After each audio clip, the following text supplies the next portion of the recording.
کچھ جیلیں مجرموں کو قید کرنے کے لیے بنائی جاتی ہے اور کچھ جیلیں روح کو توڑنے کے لیے۔ بلوچستان کے ویران میدانوں کے بیچوں بیچ ایک ایسا ہی قلعہ کھڑا ہے، مچ جیل۔ تقریباً 1 صدی سے اس کا نام خوف سے لیا جاتا ہے۔ یہاں باغی، سیاسی مخالفین اور ملک کے سب سے خطرناک قیدی رکھے جاتے ہیں۔ لیکن اس کی دیواروں کے پیچھے اصل میں ہوتا کیا ہے؟ ہم نے اس جیل کی خوفناک تاریخ اور چونکا دینے والی سچائیوں کو جاننے کا فیصلہ کیا، جسے لوگ بلیک ہول کالا پانی بھی کہتے ہیں۔ بلوچستان کے ویران منظر نامے میں ایک ایسی جیل ہے جو صرف جسموں کو قید کرنے کے لیے نہیں بلکہ روح کو کچلنے کے لیے بنائی گئی ہے۔ یہ کہانی ہے مچ جیل کی۔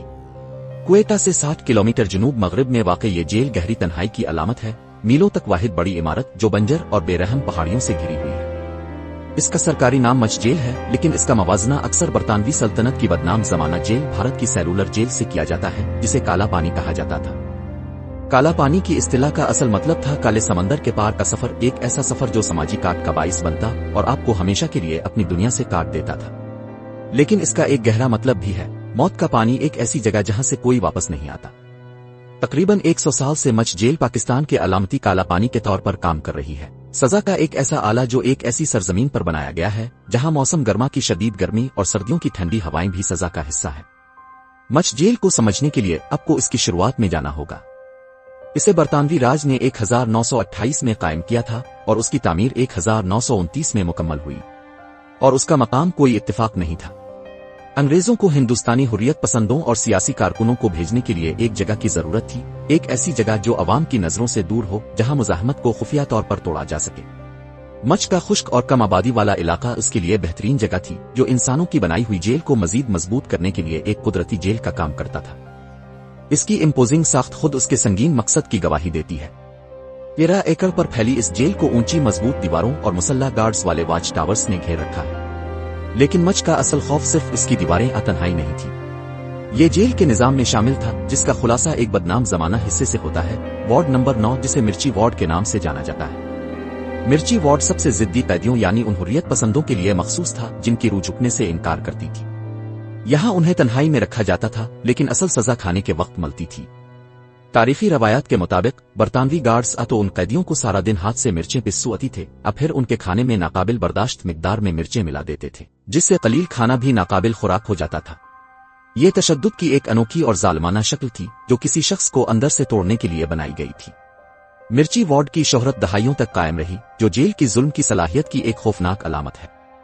اس کی میراث اتنی طاقتور ہے کہ 2022 میں ایک پاکستانی حکومتی وزیر نے عوامی سطح پر ایک سیاسی مخالف عمران خان کو اسی وارڈ میں بھیجنے کی دھمکی دی تھی۔ مرچی وارڈ کی کہانی مچ جیل کے خوفناک رازوں میں سے صرف ایک ہے۔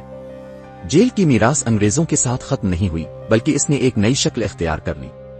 تو ہمارے ساتھ رہیں، کیونکہ ہم یہ جاننے والے ہیں کہ یہ جدید ریاست کا ایک آلہ کیسے بنی۔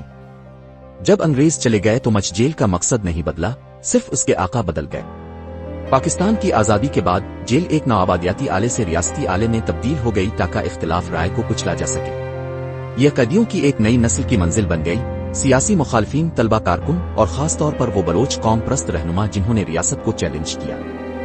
ان سیاسی قیدیوں کی فہرست جنہوں نے ان راہداریوں میں وقت گزارا بلوچستان کی قیادت کا ایک کون کیا ہے کی طرح ہے۔ پرنس عبدالکریم خان، نواب اکبر بگٹی، غوث بخش بزنجو اور گل خان ناصر جیسی نمایاں شخصیات کو یہاں قید کیا گیا۔ وہ ادیب، رہنما اور باغی تھے، سب کو خاموش کرنے کے لیے مچ کے ویران میدانوں میں بھیج دیا گیا۔ جنرل ضیاء الحق کے مارشل لا کے دوران جیل کی آبادی ان کی حکومت کے مخالفین سے بھر گئی، جن میں پاکستان پیپلز پارٹی کے بہت سے رہنما اور کارکن بھی شامل تھے۔ ان قیدیوں کے لیے مچ بھیجا جانا صرف سزا نہیں تھی، یہ سیاسی طور پر مٹائے جانے کے مترادف تھا۔ تو اب مچ کی خطرناک دیواروں کے اندر کیسے زندہ رہتے ہیں؟ یہ ایک وحشیانہ اور تھکا دینے والا معاملہ ہے۔ زیادہ تر قیدیوں کو سخت مشقت پر مجبور کیا جاتا ہے، بڑئی کے کام سے لے کر راج مستری کے کام تک، ایک بے رحم سورج کے نیچے جسمانی طور پر تھکا دینے والا کام۔ بہت سے لوگوں کے لیے یہ کام ہی واحد چیز ہے جو یکسانیت اور مایوسی سے بھری زندگی میں مقصد کا ایک چھوٹا سا احساس فراہم کرتا ہے۔ مستقل جسمانی دباؤ ہے۔ اگرچہ جیل کی گنجائش تقریباً 845 ہے اور حالیہ اعداد و شمار اس کے قریب رہے ہیں، لیکن حالات اب بھی سنگین ہیں۔ صفائی ستھرائی ناقص ہے اور صحت کی دیکھ بھال اکثر غیر معیاری ہوتی ہے۔